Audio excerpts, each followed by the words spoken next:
भारतातील जिहाद्यांचे शत्रू राष्ट्रांमध्ये बसलेले आकाच संपूर्णपणे कॉर्पोरेट जिहाद नेटवर्क चालवत आहेत. एक तर बळजबरी धर्मांतरण करा किंवा मग त्यांचं आयुष्य उद्ध्वस्त करा, काहीही करा. 2047 पर्यंत देशाला गजवाए हिंद करा, भारताला इस्लामी राष्ट्र बनवा, असे मनसुबे या जिहादी मानसिकतेच्या वृत्तींचे उघड उघड दिसू लागतात. त्याची चर्चा होते तेव्हा भारतातील काही छद्म पुरोगाम्यांना तो भाजपचा किंवा उजव्यांचा अजेंडा वाटू लागतो. कारण इतके दिवस फरार असलेली निदा खान पोलिसांना गुंगारा देऊन कुणाचा आश्रय घेते, कुणाच्या पंखाखाली लपून बसते. ती जर जिहादी नाही आणि तिची बाजू खरीच आहे तर ती समोर येऊन आपलं म्हणणं का मांडत नाही, असे असंख्य प्रश्न उपस्थित होतात. MIM सारखा पक्ष महाराष्ट्रात पाय रोवतो काय आणि राज्यातील नगर परिषदा ते दिल्लीपर्यंत आपले लोकप्रतिनिधी पोचवू शकतो. जी गोष्ट मनसेसारख्या पक्षाला जमत नाही ती गोष्ट हे हिरवे झेंडे नाचवणाऱ्यांच्या ओवेसी बंधूंच्या पक्षाला जमतेच कशी? लोकशाही मार्गाने निवडणुका जिंकून जाणे यात काही गैर नाहीच, मात्र सत्तेचा आणि बळाचा वापर करून निदा खान सारख्या जिहाद्यांना आश्रित म्हणून ठेवणे हे कितपत योग्य? निदा खान छत्रपती संभाजीनगरात कुणाच्या अभयाखाली होती? तिला वाचवणारे हात कुणाचे? असे असंख्य प्रश्न आता उपस्थित होत आहेत. निदा खान इतके दिवस कुठे होती? तिच्या चौकशीत आता पुढे कुठले धागेदोरे येऊ शकतात? जाणून घेऊया आजच्या व्हिडिओमधून. नमस्कार, मी अभिनंदन परोळेकर आणि कॅमेरावर आहेत जयेश पाटील. नाशिक TCS प्रकरणातील लैंगिक शोषण आणि धर्मांतर प्रकरणातील आरोपी असलेली फरारी आरोपी निदा खान हिला नाशिक गुन्हे शाखा आणि छत्रपती संभाजीनगर पोलिसांच्या संयुक्त कारवाईत छत्रपती संभाजीनगर येथील नारेगाव परिसरातून ताब्यात घेण्यात आले.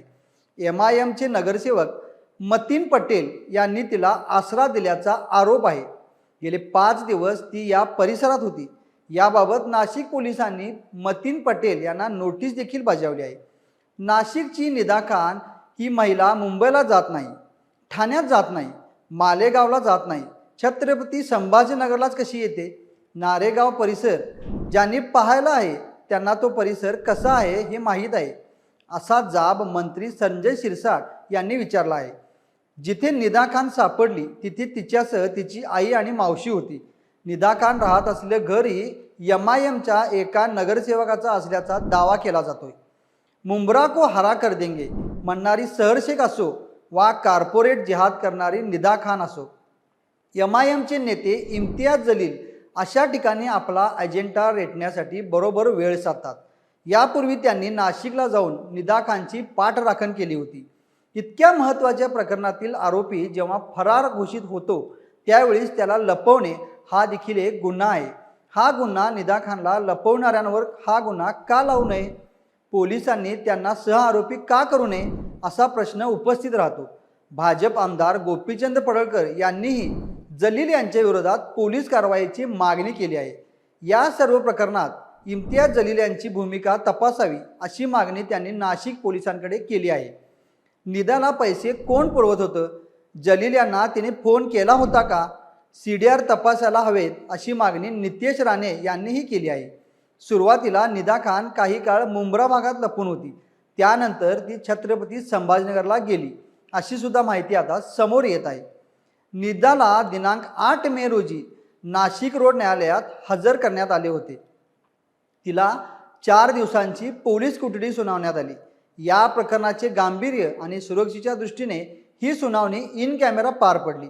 यावेळी न्यायालयाबाहेर पोलिसांचा मोठा बंदोबस्त तैनात करण्यात आला होता.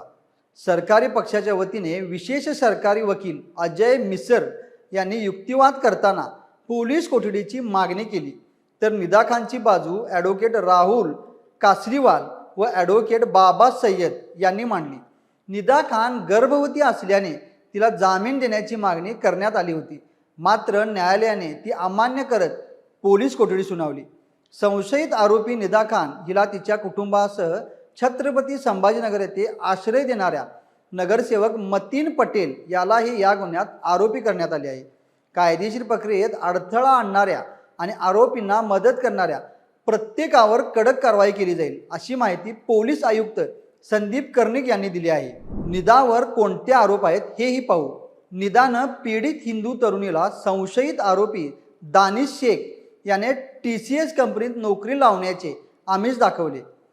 जुलै 2022 मध्ये नाशिकच्या खंडोबा टेकडी परिसरात त्याने पीडितेशी गैरवर्तन केले आणि लग्नाचे वचन देऊन तिला विश्वासात घेतले। त्यानंतर ऑगस्ट 2024 मध्ये त्र्यंबक रोडवरील एका रिसॉर्टवर नेऊन तिच्यावर जबरदस्तीने शारीरिक अत्याचार केले। फेब्रुवारी 2026 मध्ये माहिरीन नावाच्या महिलेचा पीडितेला फोन आला, तेव्हा दानिश हा आधीच विवाहित असून त्याला 2 मुले असल्याची बाब समोर आली। याबाबत पीडितेने दानिशला जाब विचारला असता त्याने लग्न करण्याबाबत उडवाउडवीची उत्तरे दिली। तसेच तौसिफ अख्तर याने पीडितेच्या चारित्र्यावर शिंतोडे उडवण्याची धमकी देऊन ऑफिसच्या पॅन्ट्रीमध्ये तिचे लैंगिक शोषण करण्याचा प्रयत्न केला। एकंदरच हे प्रकरण फक्त राजकीय किंवा सामाजिक नसून राष्ट्रीय सुरक्षेची सुद्धा बनलेले आहे। भारतासारख्या देशात आंतरराष्ट्रीय स्तरावर जाणीवपूर्वक प्रयत्न करून धर्मांतर करणे यासारख्या घटना वारंवार घडत आहेत। या सर्वाबाबत तुम्हाला काय वाटते हे आम्हाला कमेंट करून नक्की कळवा आणि महा MTV चॅनलला सबस्क्राईब करा। धन्यवाद।